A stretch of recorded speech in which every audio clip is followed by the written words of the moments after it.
And the Fire Wizard, you must now withstand the fury of my flames. Hey YouTube, this is Firewizard23 and welcome back to Let's Play Lost Kingdoms.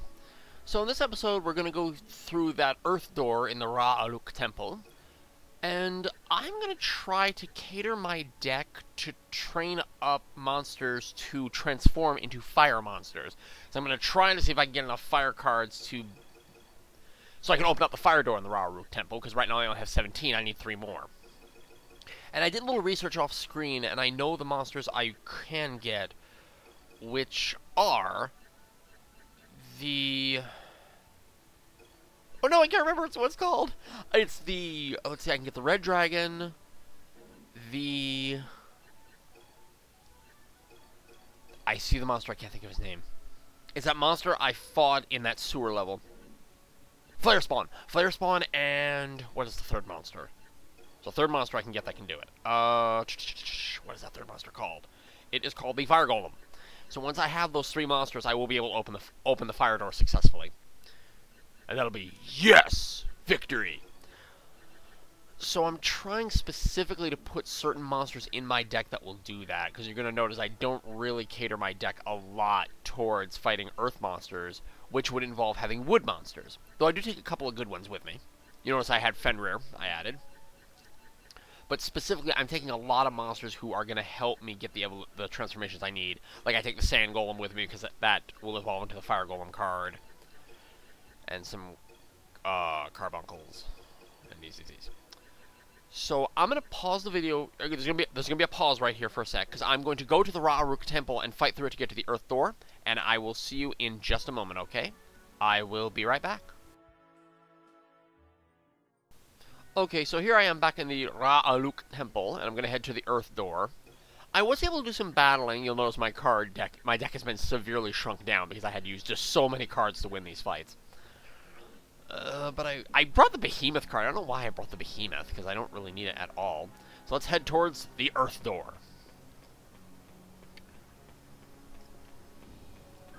Say it with me, folks.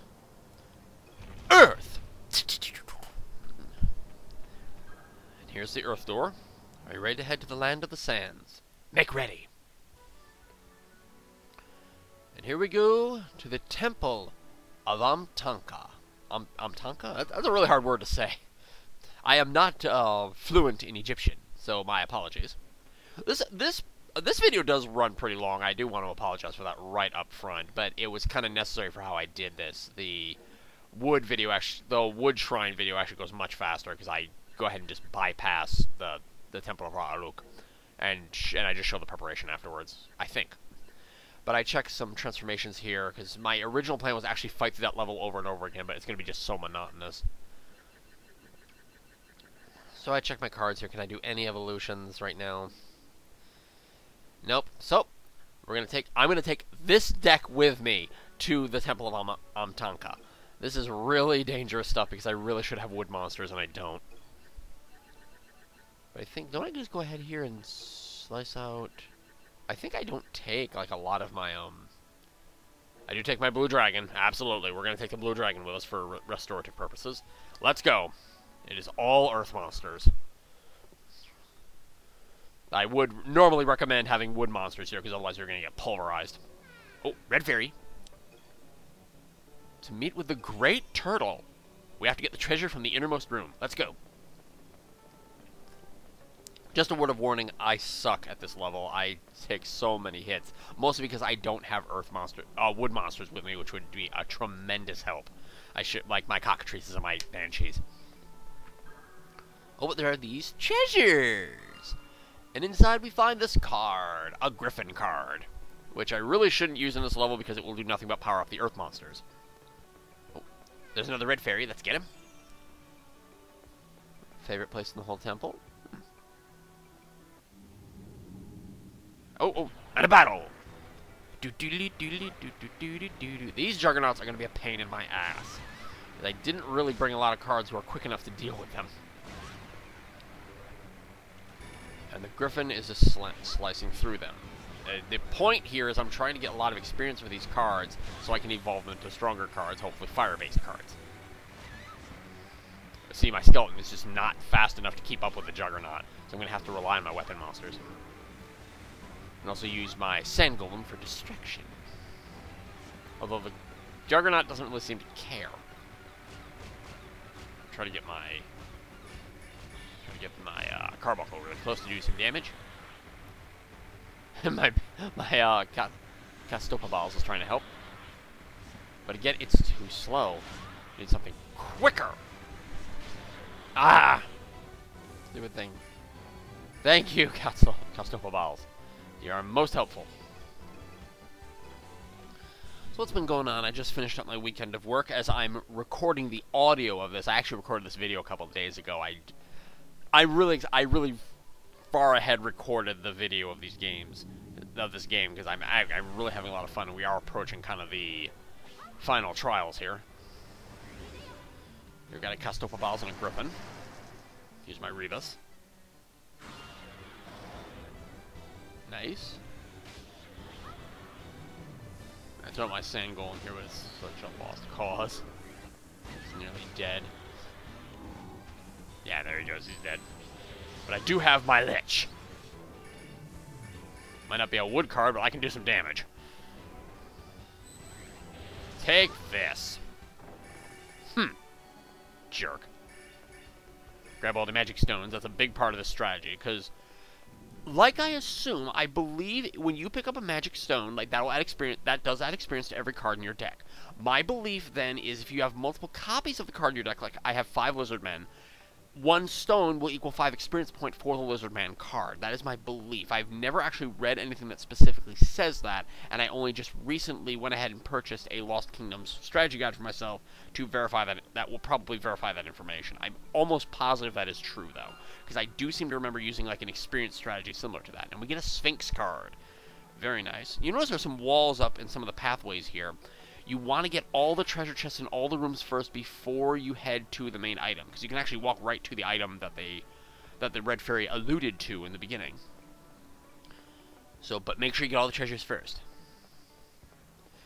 Also occurred to me while playing this level, and you see it in one of the very last fights, but it is actually possible to destroy like these lanterns and these pillars, and I didn't know that, and that might explain why I was never able to get a perfect score on this. Might be cards that I could find. And here I'm just smacking away with every earth monster I have, but this dragon zombie is very strong. Now you gotta be careful using your blue dragon, because remember, it does just restore all your cards and all your discarded cards, but it also heals all the enemies as well as you and your characters. So I don't want to use it right now because it will heal a zombie dragon. So I just send out all these weenie monsters to one the zombie dragon to death. Weenie decks! Everyone loves weenie decks! Even send out my Castopa Balls because the zombie dragon is just as immobile as the Castopa Balls is, and he can just turn around and start zapping him. And here I have my Behemoth, and I'm like, what the fuck do I have my Behemoth for? My Behemoth is going to help because it can damage every water creature on the battlefield, so why did I bring it? Yeah, rats. So Christmas is fast approaching. As of right now, it is... How many days? It's 2 weeks till Christmas. I've got 2 in my present spot. I need to buy 2 others. One for my mom, one for my stepfather. I keep on calling him my father-in-law, but apparently when it's your mom and she remarries, that's technically your stepfather. That's not your father-in-law. Your father-in-law is like when you marry someone and it's their father. That's your father-in-law. I'll decide how I'm related to people. Okay. That's a really interesting story. Actually, I should mention that when I was taking Spanish class.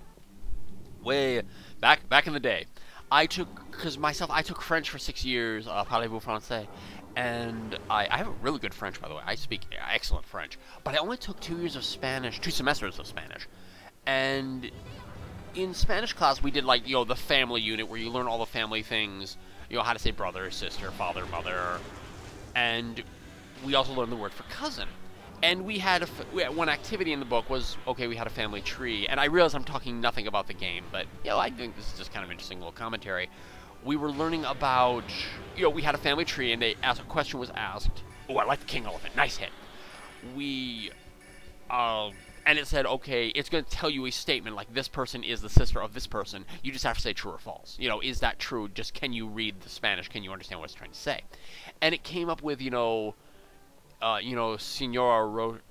Roberts is the cousin of Senor Jimenez. And I turned to my classmate and I'm like, what's cousin? And she gave me this, and she responded by telling me what the Spanish word for cousin was. I'm like, no, what's a cousin? I don't know what a cousin is. I just presumed a cousin was just anyone who was related to you. I had no idea what a cousin was.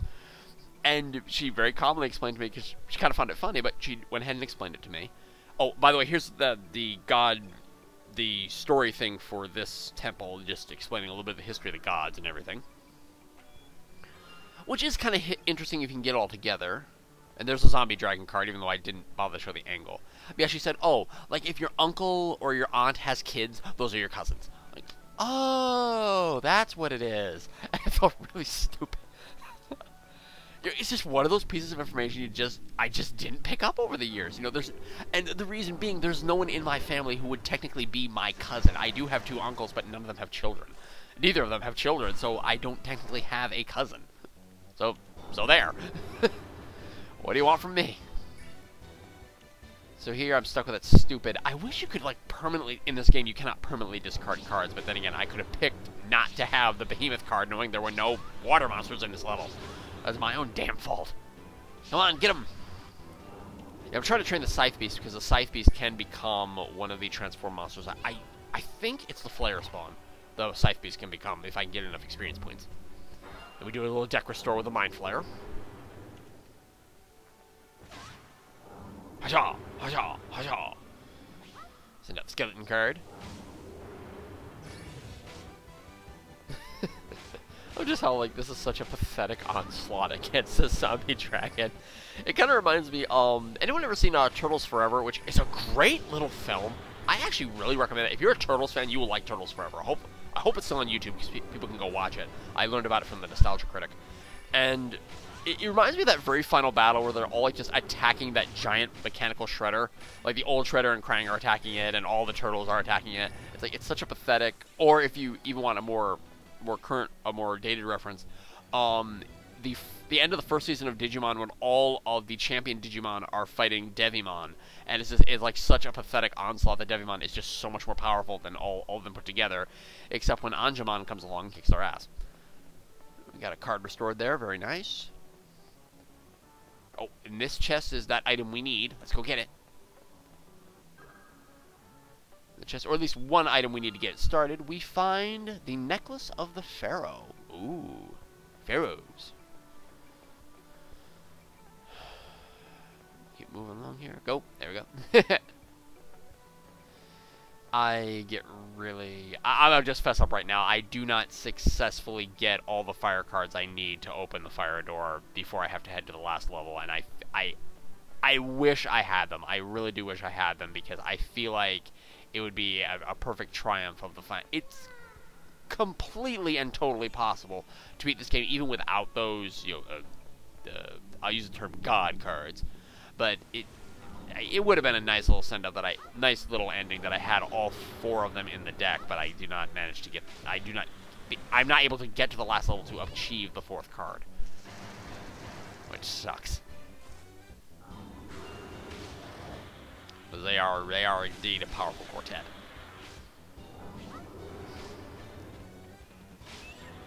Send out. Now my Mandragora is a wood-based card. That kind of helps me a little bit in a lot of these battles. Discard that. I don't need the Behemoth. Get rid of it. Don't want that.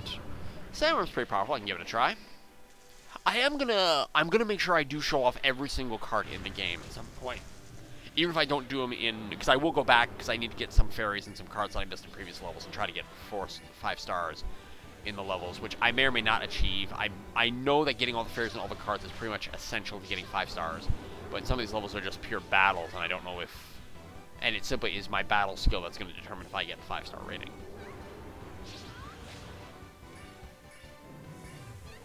So got the Castopa Vowels, good. Comes the Rebus. Unfortunately, none of these cards actually heal my status ailments. I think the Fairy actually would heal a status ailment, but like the Rebus doesn't. I'm still poisoned. I don't even think the Unicorn does. That's my skeleton. Another skeleton. I saw guides where that mentioned the skeleton was just, it's a really nice card early on, but it gets so overpowered by other independent monsters, and it does. Because I remember there was one time I did play this game, I was playing with skeletons, and then I upgraded them to demon skeletons, and by the end of the game, I was using steel skeletons instead of just regular skeletons. Bring out my Fenrir.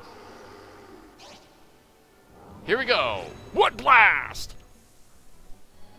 Nice. Very nice. I'm actually going pretty through. I thought this doing commentary for this would actually be pretty boring because of how just freaking long this episode is. But you got to put the Pharaoh's necklace here. Then this door opens. You can go into this final chamber, and we have to get this card, which I have to admit, this is a very big letdown. What this thing is, I thought this would be a huge reveal, but no, it's not a huge reveal, because inside this sarcophagus is a mummy card. Lame. That's really lame. Could be like the key to the temple or something. We couldn't even go to the shrine of the silver monkey. Well, I can do that better. It's one thing to say that, it's another thing to actually do it in Olmec's voice proper. The secret map of the Bandit Queen can be found in the shrine of the silver monkey. There we go. That's better. That's the power of the blue dragon right there. Every card in my deck restored. Oh yeah, it's time for the King Elephant. Boom, boom. Elephant smash. Lots of damage. That took over half his health. That's a very powerful summon monster. Good, good, good. Smack him, smack him. I'm hoping, now, I don't think it would be a problem because I know my capture card was just recording the game. I can't actually hear the game right now as I'm recording, as many people probably remember. So I do actually stop this video prior to getting to the very end of this stage because I was just concerned that there might be an audio desync in the actual gameplay footage. So that'll stop in about 5-6 minutes here. I'll let you know when it happens, but I just wanted to make sure that there wasn't any audio problems, so I stopped the capture card and then I just restarted it a second later to do a separate recording piece. But now we have to get back. After we took that mummy card, all of the doors, those other doors have shut. Now there's one clear path we have to take to get back to the entrance. And here's another fucking juggernaut. I hate these stupid things because I don't bring any fast cards. We'll do it. And again, something I have to give this game props for is that we're constantly running, and even this late in the game, we still have new types of monsters we're fighting, and I do like that. Like, new cards come up, like, we're going to have the Great Turtle here pretty quick, and that's, you know, we haven't seen the Great Turtle. And I really give this game just a lot of props for being original right up to the end, that it really does not stop with how much this game changes things up. And even there's a little fireball going after him, but it's just not fast enough to catch up with the Juggernaut. The Juggernaut easily outruns that. I need something faster. And it runs over the Mandragora before it can explode. Thanks a lot. Sure. And then I'm like, you know what? Screw this. I need my freaking Fenrir. My Fenril. Where is Fenril? And you know where Fenril is? He's right at the bottom of the deck. Or even try to use my Lizard Man, but he just turns right into the Lizard Man. Right into the user. I'm like, I need Fenrir. Screw this. Or do I try? No. Is this where I get frustrated? Because I think I just start discarding cards. I'm like, where the hell is Fenrir? This is how I'm going to end this fight. Where is Fenrir? Where is he? There he is. I'm like, Fenrir, end this. Because he'll hit everybody. It doesn't matter where he is. Wood energy! Very nice. I think somebody commented, wood? Wood? What happened to wind? Well, nope, there's wood, fire, earth, and wood. Water, fire, earth, and wood. In this game, no wind monsters.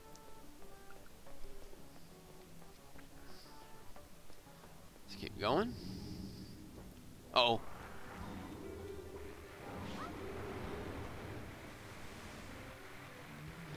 Castopa Vowels. Hopefully it can turn fast enough, because he always... Whichever direction you're facing is the way that the Castopa Vowels will face when he is summoned on the field. So that might be a useful tip if you're trying to fight a monster who's directly immobile, because now my Castopa Vowel spent too much time trying to turn to be effective. And now I'm cursed. Could use my blue dragon here, but I don't want to. I love it. My carbuncle is stuck in a position. He keeps hitting the dragon because he's so close. No, he died. Summon some monsters. Now my Castopa Vowels is back. Draw this stupid behemoth. Draw my Rebus. I rely way too much on summoning, and truthfully the Rebuses, compared to the unicorns, really aren't that good. So I probably should be replacing all my Rebuses with unicorns. My sandworm again. Sandworms! I had sandworms! Oh, and I got the Juggernaut. I was so happy I got the Juggernaut. Well, at least hit him. It's such a hard thing to hit, and there he goes.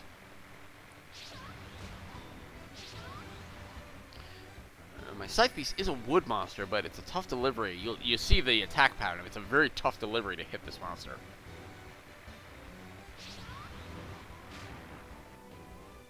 But I got him.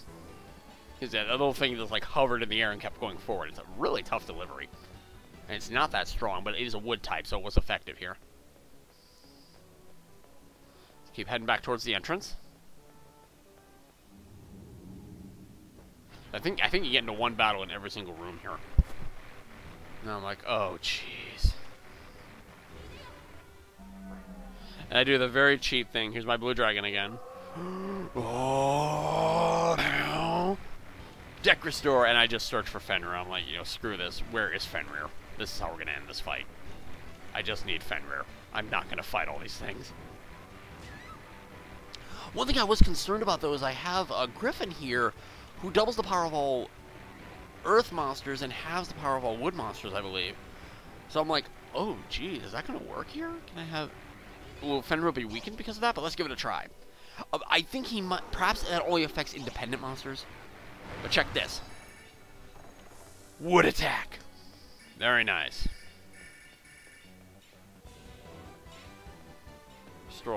Restore my Ether of Power. Get all the cards. Fenrir has some nice experience.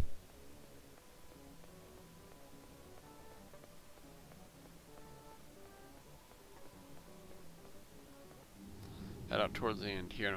Oh no, got one more little fight here.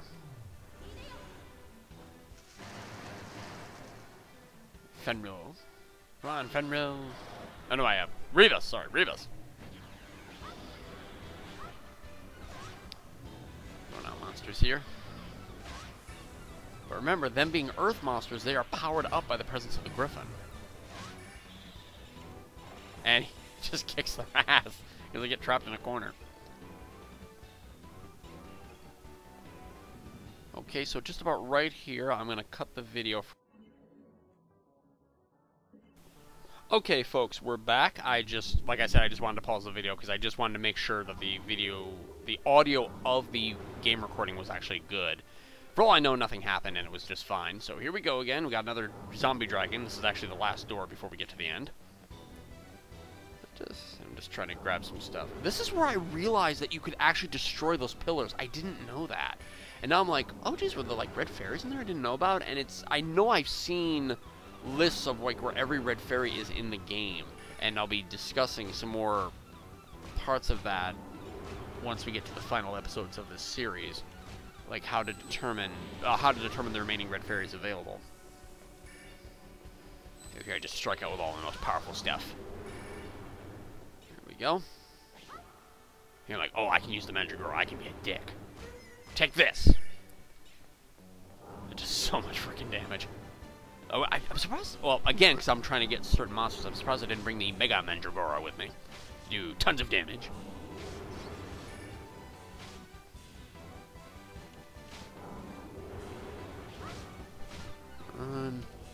They're just sending out any... I can't do some harassive damage here.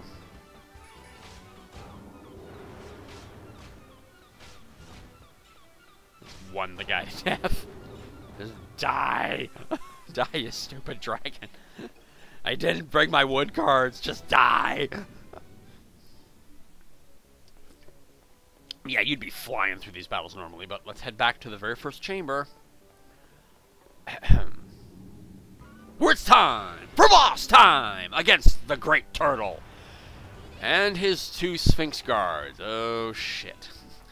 This is a hellacious battle. You better be ready, and I did not bring wood cards. That doesn't mean I don't have wood monsters with me, though, but these sonic waves from these Sphinxes are going to be a pain in the ass. Especially the constant barrage of rocks that the Great Turtle is throwing at me. So I'm trying to come up with some kind of strategy here. It's like, what can I use? What can I use? They don't really have anything. I'm like, shit, I have carbuncles and skeletons. I don't have anything that's even remotely strong enough to deal with this. My skeleton gets pulverized. I need something stronger. The first thing to do is I need to get away from those attacks. I've got to get away from them because they're way too strong here. My carbuncle runs out of power. It's like, duh. I'm trying to do something. They're too strong. I don't want to use my blue dragon because it'll restore all their HP. Only I had something that was more powerful. Then I'm like, oh, maybe I could just distract their attention using that. Nope. Oh, that's my carbuncle. No. This isn't when I throw it out because I'm pretty sure I throw my sand golem out here pretty quick. I'm like, yes, my lich. This'll do some damage. Oh, and it petrified the Sphinxes. Very nice. Then I'm like, oh, my Mandragora. Can I get it off? Can I get it off? Can I get it off? Yes! Oh, nice damage, Mandragora.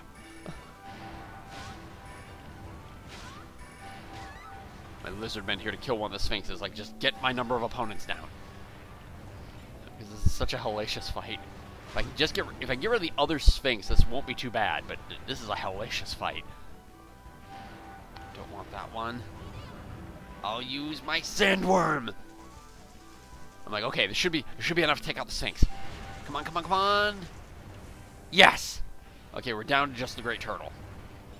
And now this fight just became significantly easier because the turtle is actually incredibly slow, as turtles are. But since he's pretty much always he can't really move, walk forward. He only turns to be able to shoot his rocks. So I can just throw really strong attacks at him. Really hurting. And I want to stay out of the way of those rocks because he will rain hell. My skeleton to do some damage. Thankfully, the skeleton's going to have to be too close to the turtle for the turtle to really be able to respond to him. You can just do a little weenie damage to him. I'll hit away with my Sight Beast. There goes those cards. Another Mandragora. The screen he uses. Very nice. Yes, my unicorn. I'm going so slow because I have no HP. Yeah! Now we're cooking. Turtle can turn incredibly fast, so you gotta be quick. My Mandragora again. And my Fenrir, which I think finishes this up. Fenrir! Earth damage! Wood damage! Well, it doesn't finish us up. He's still kicking.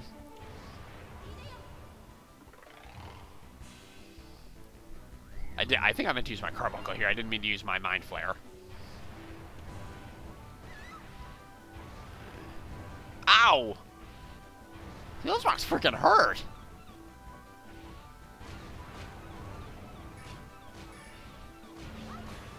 Like, I'm gonna beat him with a freaking carbuncle. I love it. Great Turtle died to a freaking carbuncle. Massive experience points. Let's see how I did. 1 freaking star. Alright, pick 1 card. And I got a Sphinx. Okay, I didn't get such a bad card. But we also are awarded with the Great Turtle. An independent monster who just launches all these volcanic lava stones at enemies that can clear the field. He's really, really strong.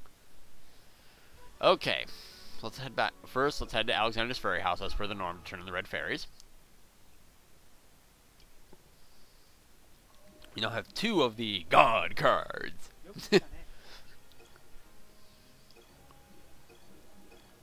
80 fairies. 90 will be our next one, but we get a Chaos Knight. This is basically an upgraded version of the Ghost Armor. It takes a little bit longer to charge up, but he can usually kill things in one hit. And I think it mentioned there he actually has a Death Strike. Like, it is actually possible he could kill something in one hit because of his powers. That's cool. Let's head to the Apothecary and see if we can get any more new cards from transformations. Unfortunately, it does not go as planned, so I pretty much abandoned trying to get the fire cards at this point. Transforms. Cards I brought with me. Sphinx. No. I'm just cycling through what I've got. I was trying to remember, like, what card does I have with me? Behemoth can become the Sphinx. Whatever. Lich can become the vampire, which I want the vampire, but I need to copy a Lich first. Fenrir can become Unicorn. How'd I do? Lizardman can't make... The final transformation for a Lizardman is the Red Dragon card. Nothing special there for the Mandragora. How about the... I can make the copy, but I need to be able to... I can make the transformation, but I need to make a copy of the Sand Golem first before I do that. So that's out. And I just realized that after... I'm going to have another thing available to me after we do all these... After I beat the main game, I'm going to have access to all of Gerd's buying shelves, so I think I could actually buy another Sand Golem and then simply transform the one I have. I'm pretty sure she does have a Sand Golem on her shelves. Nothing there. Yeah, I already checked that one. We already know I can do that. Sea Monk, nothing special. I keep checking the Sea Monk. Why? I'm trying to find, like, other cards I had with me. Venom Lizard. Nope. But there is the Scythe Beast on the other end. What can I make? Nope, just Kitty Trap and Banshee. Well, it seems like that was kind of a waste then. Nothing. Can't make a damn thing. I can't even make a copy of the Sand Golem. I don't have enough experience points. I need 1,400. Well, that seems like a waste. Well, next time on Let's Play Lost Kingdoms, we are going to open the Wood Door and go to the place to get the best wood monster in the game. The Wood God card. This is Firewizard23 saying take care and bye-bye for now, everybody.